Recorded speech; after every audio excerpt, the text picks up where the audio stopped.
और दुख के थपेड़े बजेंगे ना, तुम्हारी हालत खराब हो जाएगी। केवल ज्ञानी पुरुष को सुख और दुख विचलित नहीं कर सकता।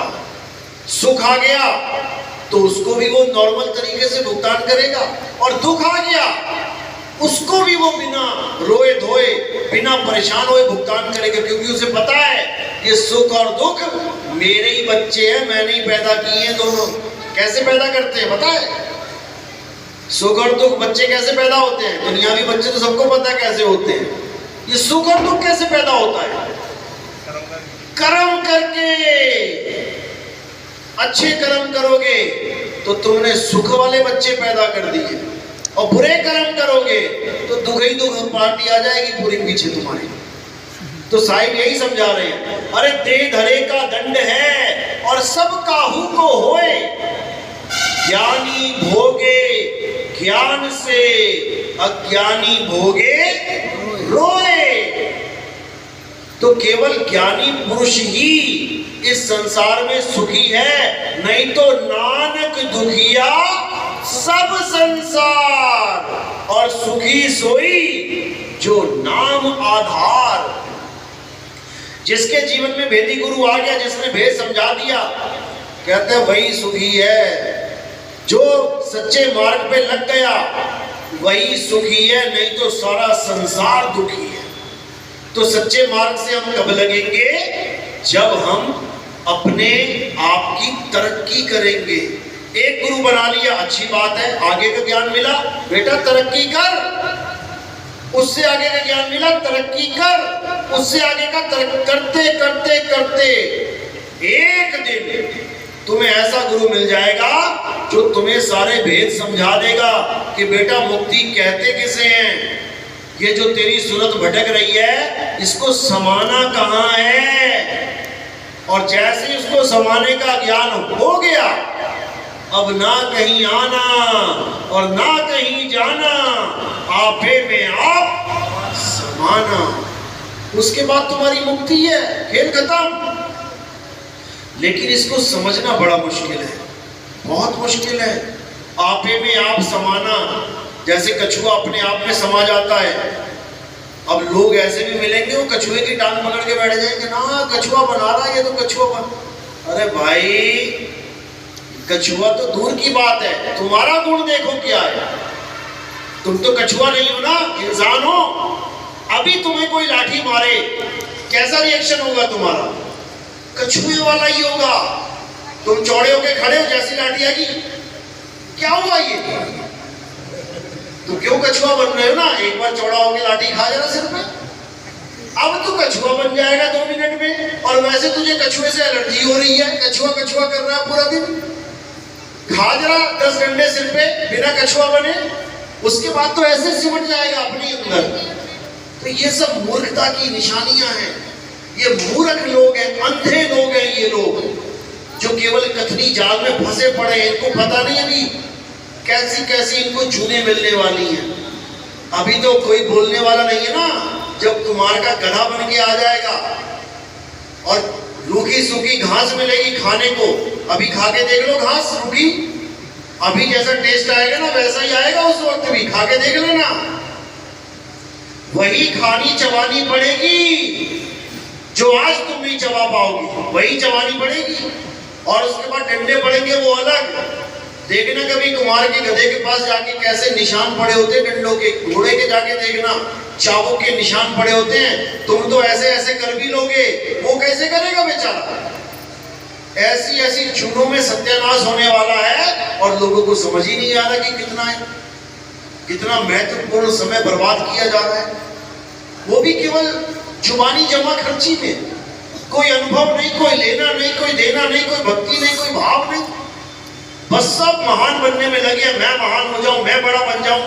बहुत बड़ा बनाएगा वो, चिंता मत करो, बहुत बड़ा बनाएगा वो। भैंसे की तरह बड़ा बनाएगा और कसाई सामने खड़ा कर देगा, बन जा बेटा बड़ा, आजा फिर। तो हालत खराब हो जाएगी। तो इसी को साहिब समझाते हैं कि अपने सत्य स्वरूप को जानो, इसके अलावा और कुछ नहीं करना है। तो गुरु शब्द है और चेला सूरत है। काया दोनों में से कोई नहीं है, इसको समझ लो। काया से ही तो न्यारे होना है, काया से ही तो पीछा छुड़ाना है, और तुमने फिर गुरु काया वाला पकड़ लिया, फिर तुम काया को ही सत्य मान बैठे, तो कैसे बात बनेगी? जेल से पीछा छुड़ाना चाहते हो और जेल की आस लगा के बैठे हो, तो कैसे बात बनेगी? कभी बात नहीं बनेगी। तो इसलिए कबीर साहब बार बार यही बात समझा रहे हैं कि जब लग मेरे नहीं शब्द वो सांचा, और तब लग गुरु करो 10 पांचा। कोई दिक्कत नहीं है गुरु बदलने में, होनी भी नहीं चाहिए। क्यों?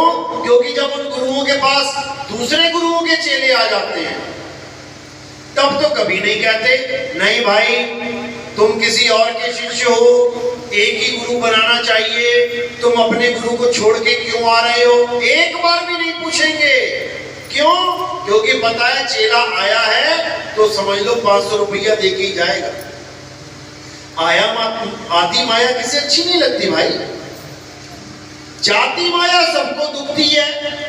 उसको पता है एक चेला छोड़ गया यानी एक 500 का नोट कम हो गया भाई। ये सब धंधाबाजी चल रही है यहाँ पे, ये सब गोरख धंधा है यहाँ पे, तो इसी को समझना है। तो साहिब समझा रहे हैं कि पेट कारणे करे गुरुवाई और पीढ़ी सहित नरक में जाए। पहली बात तो ये है कि जो साधु केवल पेट पालने के लिए चोला धारण कर लेते हैं, कहते हैं पूरी पीढ़ी को नरक में लेके जाते हैं। क्यों? लोगों का पैसा दे दे के खिला रहे हैं अपने बेटा बच्चा को, अपनी बीवी को, अपने बच्चों को खिला रहे हैं। उनको नहीं पता कि एक एक दाने का हिसाब होगा, एक एक दाने का हिसाब होगा। अरे भगत के अन्न में बड़े बड़े दांत हैं, भजेगा तो बचेगा, नहीं तो फाड़ देते हाथ हैं। आते फाड़ेगा वो अन्न, वो पैसा, वो चंदा आते फाड़ेगा। देख लो गुरुओं का हाल, संगत के पैसों से बड़े बड़े आश्रम बना के बैठे हैं, उसके बाद क्या होता पता है? अब मायाधारी गुरु है तो चेला भी मायाधारी आएगा। अब वो चेला देख रहा है यार गुरुजी बढ़िया आसन पे बैठते हैं, बढ़िया खाने पीने को मिलता है, दासियां पैर दबाती हैं, क्या बात है, मजे ही मजे हैं। यार मैं कब बैठूंगा वहां पे, मैं कब बैठूंगा उस आसन पे? अब वहीं से षड्यंत्र शुरू हो जाता है। अब धीरे धीरे गुरुजी के खाने में थोड़ा थोड़ा जहर जाना शुरू हो जाता है। एकदम नहीं डालेगा, एकदम डालेगा तो मारा जाएगा, थोड़ा थोड़ा। अब धीरे धीरे गुरुजी की किडनियां फेल होना शुरू होंगी, धीरे धीरे गुरुजी की आंतें खराब होना शुरू होंगी, गुरुजी धीरे धीरे हॉस्पिटलों के चक्कर लगाने शुरू करेंगे, सत्संग बोलने के लिए जुबान भी लड़खड़ाने लग जाएगी। अब मौका पूरा लग जाएगा, गुरुजी अब आप आराम करो, मैं संभाल लेता हूँ, कोई बात नहीं। यही होता है। तो साहिब ने इसको भी नहीं बख्शा। क्या कहते हैं? अरे गुरु को चेला विष देवे, जो गांठी हो दाम, और पुत्र पिता को मारता, ये माया का काम। बताओ, कुछ झूठो तो बताओ। अरे साहिब ने किसी को बख्शा ही नहीं है। कहते चेला ही गुरु को विष दे देता है इस माया के चक्कर में। क्यों? क्योंकि गुरु खुद मायावी है। अब गुरु खुद मायावी तो चेला भी तो मायावी मिलेगा भैया।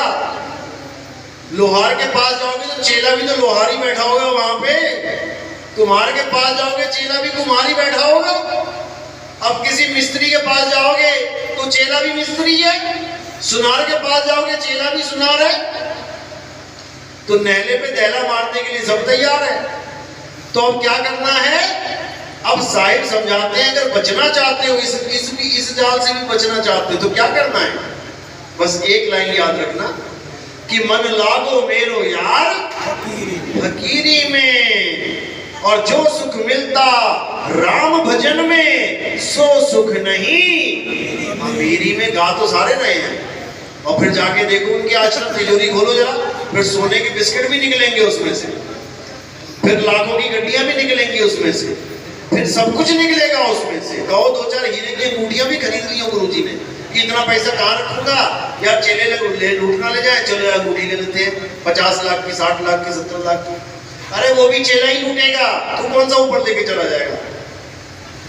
तो कबीर साहब क्या कहते हैं कि अगर माया इकट्ठी भी कर रहे हो तो किस लिए करनी है? परमार्थ के कारणे, और मोहे न आवे लाज। अगर माया कोई गुरु इकट्ठी भी कर रहा है तो अभी भी होश कर ले, अभी भी विचार कर ले, उस माया को, जनता की माया को जनता में ही लगा दे, तब तू दोष मुक्त हो जाएगा। नहीं तो तेरी आंतें फटने के लिए तैयार बैठी है। याद नहीं, अपने तन के काज और परमार्थ के काज में मोहे न आवे लाज। हमें लाज नहीं आती परमार्थ के काम के लिए। हमारा प्रोग्राम टीवी में चलता है, डालो सेवा, खुले डंके की चोट पे कहते हैं, हमारी जेब में थोड़ी जा रहा है। हर महीने लाख रुपए का चेक जा रहा है वहां पे, कैसे आएगा? तुम ही लोग से आएगा। और कहां पेड़ लगा क्या, उसको हिलाऊंगा तो निकलेगा। लोगों का पैसा लोगों में जाएगा। तुम लोग सेवा देते हो, हवाई जहाजों की टिकटें आती हैं 50-50 हजार की टिकट, 40-40 हजार की, वहां जाके 100, 200, 400, 500 लोगों को मिलते हैं। जागृति होती है, उसको पता लगता है लोगों को, अरे इंडिया से बंदा हमारे लिए आया है यहाँ पे, अपना पैसा खर्च करके। समझो, मैं भी तो रख सकता हूँ ना जेब में अपने। मैं क्यों बार बार टिकटें खरीदूं? मैं क्यों हजारों रुपए हवाई जहाज वालों को दूं? क्योंकि जनता का पैसा जनता में ही लगाना है, घर पे लेके नहीं जाना है। मैंने कोई बंगले नहीं बनाने यहाँ पे। इसीलिए साहिब कह रहे हैं कि परमार्थ के काज में मोहे ना आवे लाज। मैं न लाज करता, कोई कितना ही कहता रहे, अरे नितिन दास तो मंगता है, नितिन दास भिखारी है। हाँ भैया, दाता के भिखारी हैं हम तो मांगेंगे, लेकिन जनता की भलाई के लिए, अपने आश्रमों के लिए नहीं कि बिना संगमरमर के तुम्हें रात में नींद नहीं आ रही है, बिना बढ़िया बढ़िया एसी लगाए ठंडी ठंडी हवा के तुम्हें नींद नहीं आ रही है। जाके देखो एक बार, 5 स्टार होटल फेल हो जाते हैं इन बाबा लोगों के आश्रमों के आगे, और भजन कबीर साहब की चलाएंगे, मन लागो मेरो यार फकीरी में। भैया कहां से फकीर है तू? तेरे सामने तो राजा भी शर्मा जाए। तो ऐसा हाल है लोगों का। लेकिन साहिब ने उस समय, आज से 600 साल पहले ही कह दिया था कि बेटा अंधेरी रात तो होती ही है और वो आएगी, अंधेरा तो आएगा, लेकिन उस अंधेरे के बाद एक ऐसा सूरज आएगा, एक ऐसा उजियारा होगा कि घर घर में उस नाम का प्रकाश, उस सत्य की किरण, उस सत्य का उजागर होगा।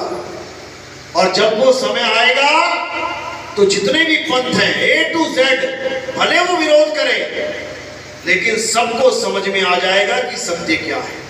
विरोध तो होता ही है, सत्य का विरोध ना हो ऐसा कभी हो ही नहीं सकता, क्योंकि सब असत्य को पकड़ के बैठे।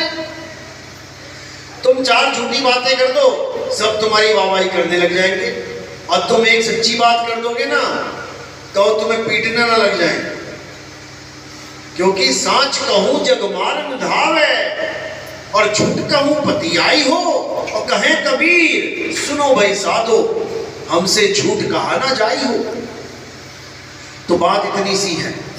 तो नानक साहब जब प्रचार करते थे तब भी लोग उन्हें लाठियां मारते थे, पत्थर मार के भगाते थे। वो कहते भगा ले बेटा, कोई बात नहीं। एक समय ऐसा आएगा जब इसी हिंदुस्तान में ऐसा मूल ज्ञान का डंका बजेगा। वाणी भी लिखी उन्होंने, कहते आन 78 जान 97 और भी उक्सी मर्द का चेला। कहते अभी नहीं समझ में आ रही तुम्हारे बात, यही तुम लोग बार बार जन्म मरण करके जब आओगे, वो समय आएगा जब, तब तुम्हें समझ में आएगा कि ये असल में ये सत्य है क्या।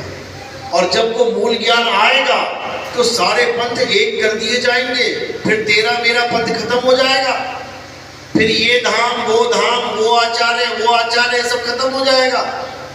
तो साहिब ने इसका भी इशारा किया कि 12 पंथ काल फुरमाना, और भूले जीव न जाए ठिकाना, 13वें पंथ हम ही चले आए, और सब पंथ मेट के एक पंथ चलाए।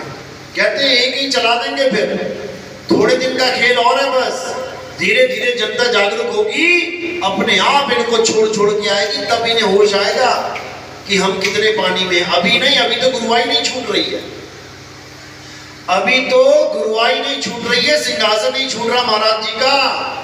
अभी जब अटैक की लाइन लगेगी ना, आने वाला है, बस अटैक की सुनामी भी आने वाली है। तुम्हारे सामने खड़े खड़े लोग गिरने लग जाएंगे, चलते चलते जीव निकलने लग जाएंगी लोगों की। तब तुम्हें समझ में आएगा कि जो कहते हैं ना कि इंसान जन्म में जी पल का भरोसा नहीं है, काया का कोई भरोसा नहीं है, तब समझ में आएगा इसको कहते हैं काया का भरोसा नहीं। अभी तो खूब भरोसा है, अभी तो खूब भरोसा है। मैं तो 50 साल 60 साल 100 साल जीऊंगा, पूरा भरोसा लेके बैठे हो। थोड़े दिन और है बस, उसके बाद देखना क्या हाल होगा। उसके बाद लोग जागेंगे, क्योंकि अब मरता क्या ना करता, अब पैसा इकट्ठा नहीं करेंगे गुरु लोग, उसके बाद भागने की सोचेंगे, भागू कहां मैं, बचूं कैसे। तब ये ज्ञान समझ में आएगा, अभी नहीं आएगा। अभी तो चौधरी बने बैठे हैं, कोई बात नहीं, ना घोड़ा दूर ना मैदान दूर। तो इसीलिए साहिब ने समझा दिया था कि एक समय ऐसा आएगा जब पूरे विश्व में, केवल यूपी में नहीं कि केवल बिहार में या केवल इंडिया में, पूरे विश्व में, पूरे विश्व में कितने देश हैं? 195 देश हैं पूरे विश्व में। और उन्होंने बोला कि वो ज्ञान पूरे विश्व में फैलेगा, पूरे विश्व में, समझ लो। और ये होके रहेगा, इसको कोई रोक नहीं सकता माइका लाल। क्यों? क्योंकि परमात्मा का वचन है ये संत का वचन है। कहते हैं संत वचन पलटे नहीं और पलट जाए ब्रह्मांड। कहते हैं ब्रह्मांड उल्टा हो सकता है, लेकिन संत का वचन उल्टा नहीं हो सकता। अब ये बातें कहाँ लिखी हैं? ये कबीर सागर में लिखी है। तो कई ऐसे भी निकम्मे हैं जो कहते हैं कबीर सागर तो झूठा ग्रंथ है, झूठा है कबीर सागर, ऐसा भी बोलने वाले हैं कई। अब उनसे बस इतना पूछ लेना तुम एक बार, क्या कबीर साहब की 52 कसनियां हुई थी? क्या कबीर साहब को मारने की कोशिश की गई थी? एकदम बोलेंगे हाँ हाँ 52 कसनियां हुई थी। तो बेटा ये किस ग्रंथ में लिखा है? ये किस ग्रंथ में लिखा है? तेरे बीजेट में लिखा है क्या? दिखा दे बीजेट में लिखा है तो। कबीर सागर की ही 52 कसनियों को सच मान के बैठ के सत्संग कर रहा है, और उसी ग्रंथ को कहता है ये झूठा है। तो झूठा ग्रंथ नहीं है, झूठा तू है। तो कह रहे वेद कतेब झूठ नहीं भाई, और झूठे हैं जो समझे नहीं। कबीर सागर में बिल्कुल सही लिखा है, लेकिन तेरे लिए नहीं लिखा, इसलिए तुझे झूठ लग रहा है। वो बात तेरे ऊपर फिट नहीं आ रही है, इसलिए तुझे झूठ लग रहा है। वही मदन पंथियों का हाल है। मदन पंथ में जाके पूछो कि मदन साहब का एक ग्रंथ है जिसमें ये सारी वाणियां लिखी हुई हैं कि हम उनके सिर बैठे भाई, वहां से पार कोई नहीं पाई, सारा लिखा हुआ है। अभिनंदन ग्रंथ है उसका नाम। अब मदन पंथियों से पूछो जाके कि अभिनंदन ग्रंथ जो है उसमें लिखा हुआ है चौथी गद्दी होई अवतारा, ताका चरित्र विदित संसारा, हम उनके सिर बैठब आई, वासे पार कोई नहीं पाई। ये वाणी ग्रंथ में लिखी है। ये सही है कि झूठ है? और क्या बोलेंगे? अरे ये सब झूठ है। क्यों? क्योंकि उनके ऊपर फिट नहीं आ रही, क्योंकि उनके लिए नहीं बोली गई है। अगर उनका नाम लेके कुछ बोल दिया जाता तो वो सच्चा हो जाता। ऐसा हाल है इन लोगों का। यानी संतों ने जो वाणियां अपने श्री मुखार बिंद से जो बोली गई हैं वाणियां, उसको भी झूठा बता रहे हैं। इतना बुरा हाल है इन लोगों का। अरे जिसको परमात्मा मिला उसने ग्रंथ लिख दिया। तुम बताओ तुमने कौन सा ग्रंथ लिखा? तुम दूसरों के ग्रंथ को झूठा बोल रहे हो।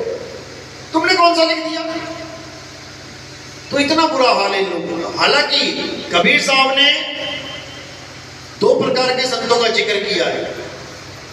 एक जो वाणी बोलते हैं, और एक जो वाणी खोलते हैं। दोनों का जिक्र किया है साहिब ने।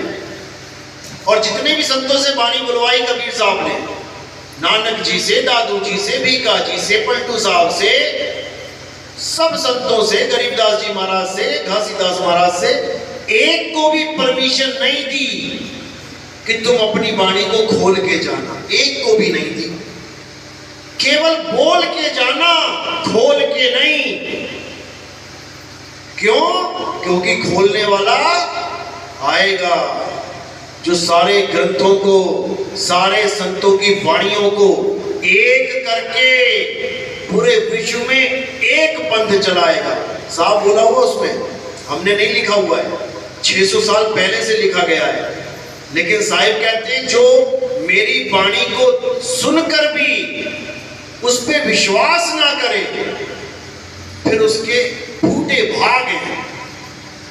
उसके ऐसे फूटे भाग हैं कि समझ लो जिसने देखने के बाद भी, सत्य देखने के बाद भी उसको स्वीकार नहीं किया, तो उसकी दुर्गति पक्की है, इसमें कोई दो राय नहीं है। तो हर संत ने अपने अपने ग्रंथ में, ऐसा नहीं कि मुसलमानों ने नहीं किया, ऐसा नहीं कि क्रिश्चियन ने किया, सबने किया। ऐसा नहीं कि महात्मा बुद्ध ने नहीं किया, सबने किया। महात्मा बुद्ध ने अपने शिष्यों को क्या बताया कि एक तो मैं बुद्ध हूं, छोटा बुद्ध बोला अपने आप को, मैं छोटा बुद्ध हूं।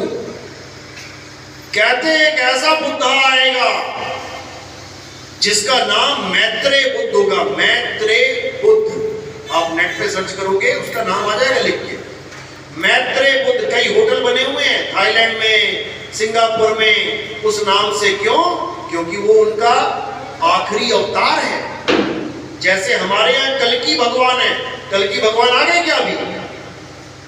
अभी वो आएंगे। सब लोग ये मान के बैठे वो आएंगे, उनके नाम के मंदिर पहले से बने हुए हैं।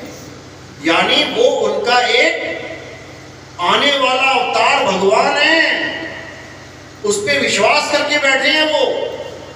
ऐसे ही मुसलमान कुरान में इमाम मेहदी का जिक्र करके बैठे हैं कि एक आएगा। आखिरी नबी कौन है? मोहम्मद साहब। आखिरी नबी मोहम्मद साहब है, तो खेल खत्म हो जाना चाहिए था, क्योंकि मुसलमानों को यही समझाया जाता है कि आखिरी नबी मोहम्मद साहब है, इसके बाद कोई नहीं आएगा, कोई नबी नहीं आएगा। मान के बैठी है पूरी दुनिया के मुसलमान। मैं जहां भी जाता हूं मुसलमानों से, अरब देश के, बहरीन के, कतर के, अबू धाबी के, जॉर्डन के, कहीं के भी मुसलमान मिलते हैं। रिकॉर्डिंग्स पड़ी है मेरे पास, 50 सैकड़ों रिकॉर्डिंग है मेरे पास। अभी मैंने डाली नहीं है, अभी समय नहीं आया डालने का, अभी तो खजाना इकट्ठा कर रहा हूं मैं। जब ये डालेंगे तब सारी दुनिया के मुसलमान कहेंगे बाप रे बाप ये क्या हो रहा है। अभी नहीं, एकदम नहीं किया जाता कुछ भी, धीरे धीरे रेमना धीरे सब कुछ हुए। तो जब वहां पे आखिरी नबी मोहम्मद साहब हैं, तो अगले को आने की जरूरत ही नहीं है। लेकिन फिर भी जिक्र किया गया है कि इमाम मेहदी आएंगे और पूरे संसार में एक झंडा गाड़ देंगे, पूरे संसार में।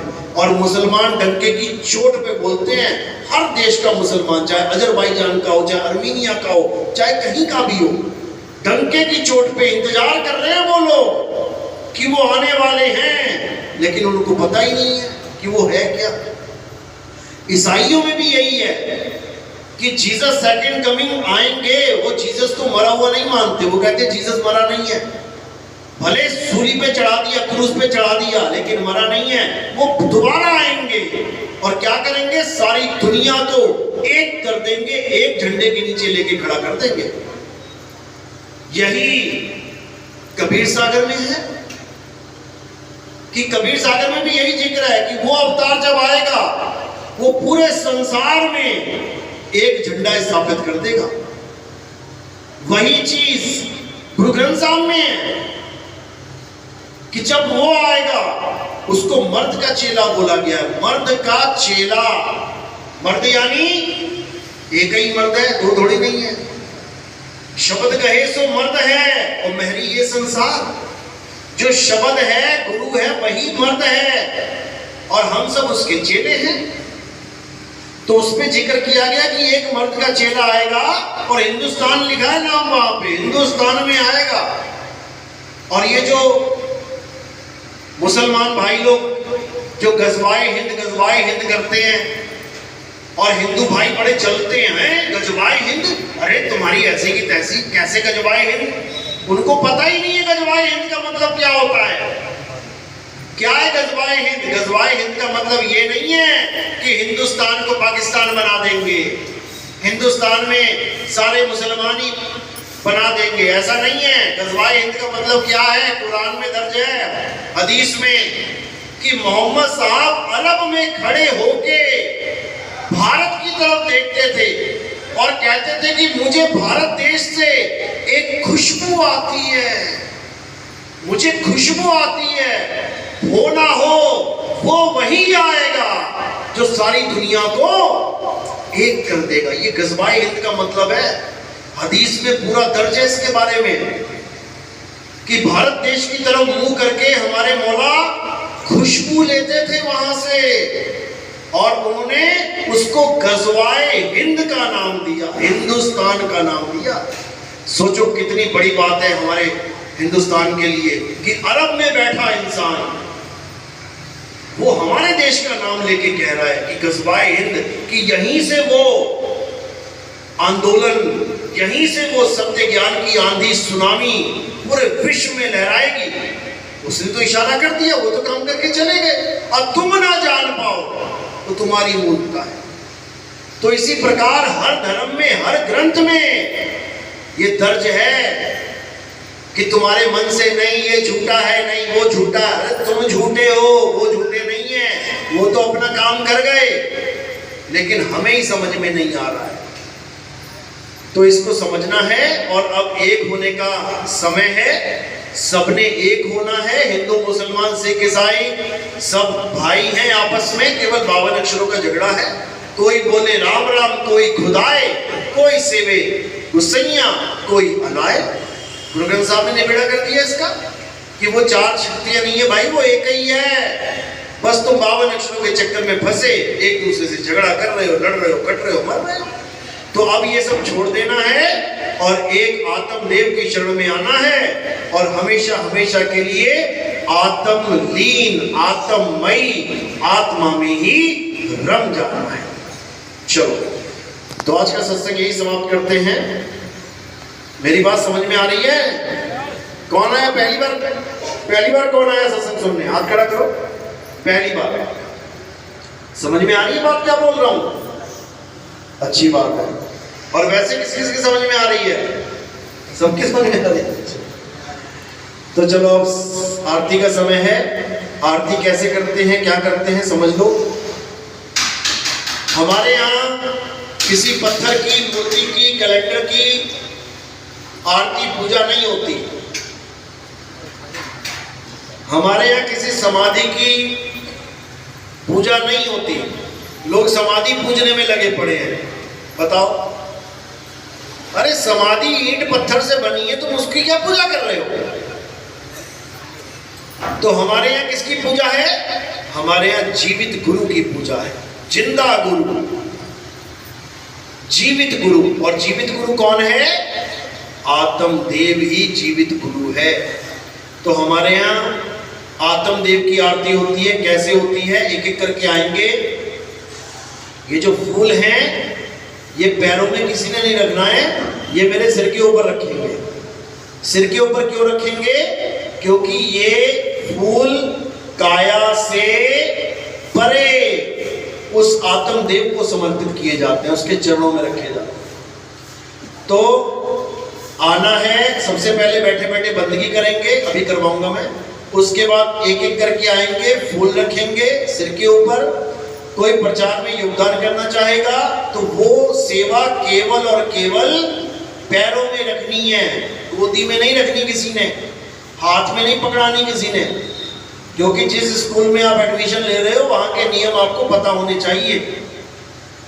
तो फूल का स्थान है सिर के ऊपर और माया का स्थान है पैरों में। ठीक है? उसके बाद भोजन भंडारा होगा, प्रसाद लेके जाना है, खा के जाना है।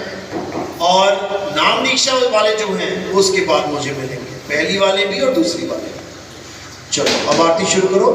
बोलिए परमपिता परमात्मा की, सतगुरु बंदी छोड़ कबीर साहेब की। सभी संतों की, सभी भक्तों की, आज के आनंद की, सकल अंश को बंदगी साहेब बंदी साहेब।